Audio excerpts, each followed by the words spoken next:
आइए जानते हैं आज के कुछ प्रमुख अंतर्राष्ट्रीय खबरों को। पहले एक नजर आज की हेडलाइंस पर। फिर बढ़े सीएनजी पीएनजी के दाम। दिल्ली में सुबह 6 बजे से 50 रुपए में मिलेगी 1 किलो सीएनजी। आरएसएस प्रमुख मोहन भागवत बोले, वीर सावरकर को बदनाम करने के लिए चली मुहिम, अगला नंबर स्वामी विवेकानंद का। गठबंधन पर अखिलेश का बड़ा बयान, कहा बड़ी पार्टियों के साथ खराब अनुभव, अब छोटों के साथ बीजेपी को हराएंगे। पाकिस्तानी आतंकवादी का शाहीन बाग कनेक्शन रच रहा था खौफनाक साजिश। पूरी दुनिया में गहराया ऊर्जा संकट, ब्रिटेन में 600% बढ़े गैस के दाम। 30,000 रुपए में कपल ने खरीदी थी मूर्ति, बेचने पर चला 5,000 साल पुराने इतिहास का पता, रातों रात बने करोड़पति। टीएमबीयू में सत्र देरी की शिकायत मुख्यमंत्री से। BMW ने भारत में लॉन्च किया सबसे महंगा स्कूटर, 9,95,000 रुपए है शुरुआती कीमत। सचिन तेंदुलकर की 24 साल की बेटी सारा तेंदुलकर को पसंद करते हैं कार्तिक आर्यन, मासूमियत पर हार बैठे दिल। विराट कोहली के बाद ये खिलाड़ी संभालेंगे भारत के कप्तान की गद्दी, हुई ये बड़ी भविष्यवाणी। 12 दिन में दूसरी बार सीएनजी और पीएनजी के दाम बढ़े हैं। इंद्रप्रस्थ गैस लिमिटेड ने इस बारे में ट्वीट करके जानकारी दी है। नई दिल्ली इंद्रप्रस्थ गैस लिमिटेड राजधानी दिल्ली समेत कई शहरों में सीएनजी और पीएनजी के दाम बढ़ाने जा रही है। कंपनी ने ट्वीट करके कहा कि दिल्ली में 13 अक्टूबर सुबह 6 बजे से सीएनजी की कीमत 49 रुपये 76 पैसे प्रति किलो होगी। 12 दिन में दूसरी बार सीएनजी और पीएनजी के दाम बढ़े हैं। प्रमुख स्वतंत्रता सेनानी वीर सावरकर पर पुस्तक के विमोचन कार्यक्रम में आरएसएस प्रमुख मोहन भागवत ने कहा कि भारत में आज के समय में सावरकर के बारे में वास्तव में सही जानकारी का अभाव है। यह एक समस्या है। सावरकर के बारे में लिखी गई 3 पुस्तकों के जरिए काफी जानकारी हासिल की जा सकती है। मोहन भागवत ने कहा कि स्वतंत्रता के बाद से ही वीर सावरकर को बदनाम करने की मुहिम चली। अब इसके बाद स्वामी विवेकानंद, स्वामी दयानंद सरस्वती और योगी अरविंद को बदनाम करने का नंबर लगेगा, क्योंकि सावरकर इन तीनों के विचारों से प्रभावित थे। उन्होंने कहा कि सावरकर जी का हिंदुत्व, विवेकानंद का हिंदुत्व, ऐसा बोलने का फैशन हो गया। हिंदुत्व एक ही है, वो पहले से है और आखिर तक वो ही रहेगा। सावरकर जी ने परिस्थिति को देखकर इसका उद्घोष जोर से करना जरूरी समझा। उन्होंने कहा, जो भारत का है उसकी सुरक्षा प्रतिष्ठा भारत के ही साथ जुड़ी है। विभाजन के बाद भारत से स्थानांतरण करके पाकिस्तान में गए मुसलमानों की प्रतिष्ठा पाकिस्तान में भी नहीं है। जो भारत का है वो भारत का ही है। उत्तर प्रदेश विधानसभा चुनाव को लेकर समाजवादी पार्टी ने विजय रथ यात्रा शुरू की है। मंगलवार शाम कानपुर से विजय रथ यात्रा लेकर हमीरपुर पहुंचे। सपा के राष्ट्रीय अध्यक्ष अखिलेश यादव ने गठबंधन को लेकर बड़ा बयान दिया है। उन्होंने कहा कि गठबंधन परिस्थितियों के हिसाब से किए जाते हैं। पूर्व के चुनाव बड़े दलों के साथ गठबंधन का अनुभव अच्छा नहीं रहा है, इसलिए अब हमारी पार्टी बीजेपी को हराने के लिए छोटे दलों को गठबंधन में लाने की कोशिश करेगी। अखिलेश यादव ने कहा कि भाजपा लगातार झूठ बोलने वाली पार्टी है। उनका झूठ जनता समझ चुकी है। भाजपा ने जो संकल्प पत्र जारी किया था उसके वादे पूरे नहीं किए गए हैं। इस सरकार ने बिजली का उत्पादन एक भी यूनिट नहीं बढ़ाया है, उल्टे बिजली का बिल बढ़ा दिया है। उन्होंने कहा कि योगी आदित्यनाथ की सरकार पूरी तरह फेल हो चुकी है। जनता का मूड उनके खिलाफ हो गया है। भाजपा वाले अपने कोई काम जनता को नहीं बता पाए, लेकिन वे सपा सरकार में किए गए विकास कार्यों की जानकारी जनता को देंगे। पाकिस्तान से सीमा पार करके आतंकवादी कश्मीर में छिप जाते हैं, ये बात अब आपको विचलित नहीं करती। ऐसी खबरों की आपको आदत पड़ चुकी है। लेकिन अगर AK-47 राइफल लिए हुए कोई आतंकवादी आपके पड़ोस में, आपके मोहल्ले में या आपकी हाउसिंग सोसाइटी में रह रहा हो, ये जानकर आप चौंक भी जाएंगे और डर भी जाएंगे, क्योंकि यहाँ पर जान किसी सैनिक की नहीं बल्कि आपकी जाएगी या आपके परिवार की जाएगी। मंगलवार को दिल्ली में एक बहुत भीड़ भाड़ वाली कॉलोनी में एक ऐसा ही पाकिस्तानी आतंकवादी पकड़ा गया जो पिछले 16 साल से भारत के अलग अलग शहरों में आम लोगों के बीच रह रहा था। 2004 में पाकिस्तान से आया था। भारत दिल्ली पुलिस की स्पेशल सेल ने जिस आतंकवादी को गिरफ्तार किया है उसका नाम मोहम्मद अशरफ उर्फ अली अहमद नूरी है। ये आतंकवादी वर्ष 2004 और 2005 के बीच पाकिस्तान से भारत आया था, यानी पिछले लगभग 16 से 17 साल से भारत में था और कई आतंकवादी गतिविधियों में भी शामिल रहा।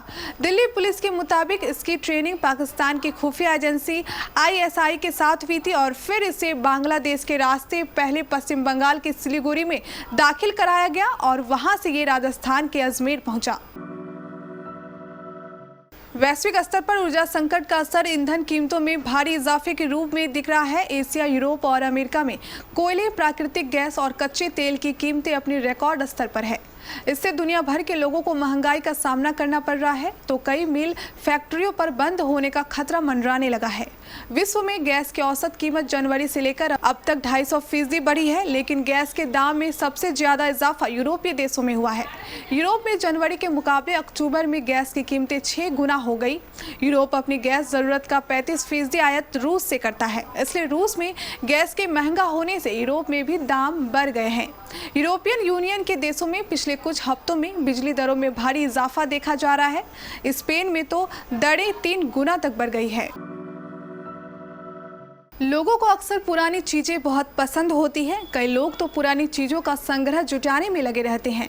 इसके लिए वो काफी कीमत चुकाने को भी तैयार रहते हैं। वहीं कुछ लोग ऐसे होते हैं जो शौक में ऐतिहासिक चीजें खरीद लेते हैं मगर उन्हें उसकी असली वैल्यू का कोई अंदाजा नहीं होता है।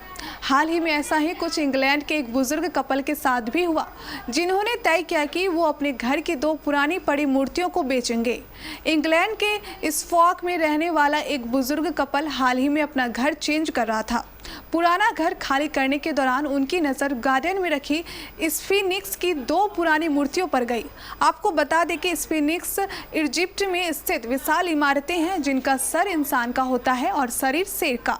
ये बेहद ऐतिहासिक इमारतें हैं और मिस्र के लोगों की हजारों साल पुरानी मान्यताओं का हिस्सा है।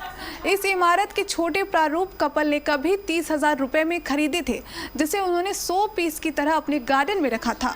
कपल ने मूव करते वक्त सोचा कि वो उन मूर्तियों को फेंक दे, मगर फिर उन्होंने मन बदला और तय किया कि वो मूर्तियों को नीलाम करेंगे। उनका मानना था कि नीलामी थोड़े बहुत पैसे ही मिल जाएंगे जो काम आएगा। तिलका मांझी भागलपुर विश्वविद्यालय के मारवाड़ी कॉलेज से स्नातक कर रही जुगनू कुमारी ने मुख्यमंत्री नीतीश कुमार से सत्र में हो रही देरी की शिकायत की है। उन्होंने कहा कि 2019 का सत्र 2.5 साल पीछे चल रहा है, परीक्षा होनी है। सत्र में देरी की वजह से स्टूडेंट क्रेडिट कार्ड, IIT, जेम व इंस्पायर स्कॉलरशिप से छात्रों को महरूम रहना पड़ रहा है। छात्रा ने मुख्यमंत्री को बताया कि वह केमिस्ट्री की पढ़ाई स्टूडेंट क्रेडिट कार्ड से लोन लेकर कर रही है। क्रेडिट कार्ड से पहला इंस्टॉलमेंट मिल चुका है, मगर सत्र में देरी होने के कारण आगे की पढ़ाई करने का पैसा अभी तक नहीं मिला है। छात्रा ने कहा कि IIT जेम की प्रवेश परीक्षा की तैयारी कर रही हूँ। सत्र लेट होने के कारण मैं फॉर्म नहीं भर पाई। अगर परीक्षा सही समय पर नहीं ली जाएगी तो मैं प्रवेश परीक्षा में नहीं बैठ पाऊंगी। छात्रा ने TMBU के सत्र 2021 से 2023 के छात्राओं की परेशानी से भी मुख्यमंत्री को अवगत कराते हुए कहा कि उनका सत्र भी 1.5 साल देरी चल रहा है। आपके निर्देश के बाद शिक्षा मंत्री से मिली और उन्हें भी विश्वविद्यालय की वर्तमान स्थिति से अवगत कराया। छात्रा ने कहा कि मुख्यमंत्री और शिक्षा मंत्री से उन्हें आश्वासन मिला है। TMBU के प्रतिकूल पति प्रोफेसर रमेश कुमार ने कहा TMBU ने लंबित परीक्षा लेना शुरू कर दिया है। इसके साथ ही रिजल्ट का प्रकाशन भी तेजी से हो रहा है।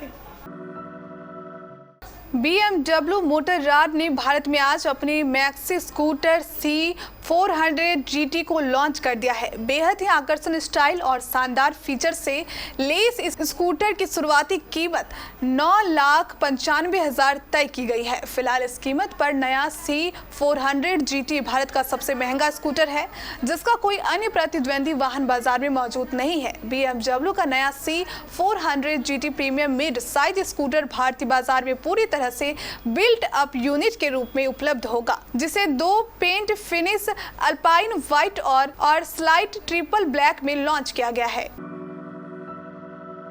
भारतीय क्रिकेट टीम के पूर्व महान बल्लेबाज सचिन तेंदुलकर की बेटी सारा तेंदुलकर अक्सर ही अपनी खूबसूरत और सादगी भरे अंदाज को लेकर सुर्खियों में रहती है। अब सारा के इस अंदाज के बॉलीवुड अभिनेता कार्तिक आर्यन भी कायल हो गए हैं।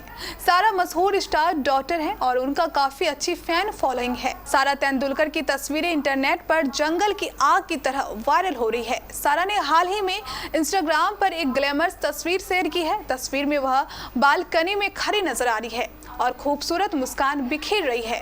इस तस्वीर ने बॉलीवुड के चॉकलेटी बॉय कार्तिक आर्यन और सिंगर अरमान मलिक की निगाहें खींच ली, जिन्होंने तस्वीर को लाइक किया है। कोहली के पास बतौर कप्तान खुद को साबित करने के लिए अब बहुत कम समय बच गया है। अगर विराट कोहली भारत को 2021 टी20 वर्ल्ड कप, 2022 टी20 वर्ल्ड कप और 2023 वर्ल्ड कप में से किसी एक टूर्नामेंट की ट्रॉफी भी नहीं दिला पाए तो उनकी कप्तानी जा सकती है। 2023 वनडे वर्ल्ड कप के बाद विराट कोहली की उम्र 34 से 35 साल की हो जाएगी। ऐसे में भारतीय टीम को नए कप्तान की तलाश होगी। ये थी कुछ हमारी अंतर्राष्ट्रीय खबरें। स्थानीय खबरों को जानने के लिए चलेंगे प्राइम स्टूडियो।